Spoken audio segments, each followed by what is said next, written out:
কি কাটিং হচ্ছে ক্লাসে? ভি ভি, শুধু ভি? আর ভি রাউন্ড রাউন্ড আছে, ইউ রাউন্ড আর কি কি? স্ট্রেট।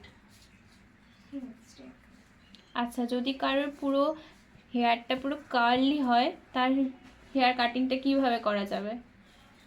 কিভাবে করতে হবে যদি সে ডিপ ইউ কাটতে চায়?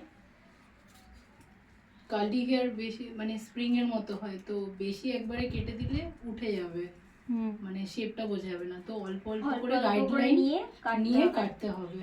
আচ্ছা, যদি সে বলে যে আমি একদম একটু একটু কাটবো, তো তোরা কিভাবে কাটবি? অল্প অল্প নিয়ে কাটবো।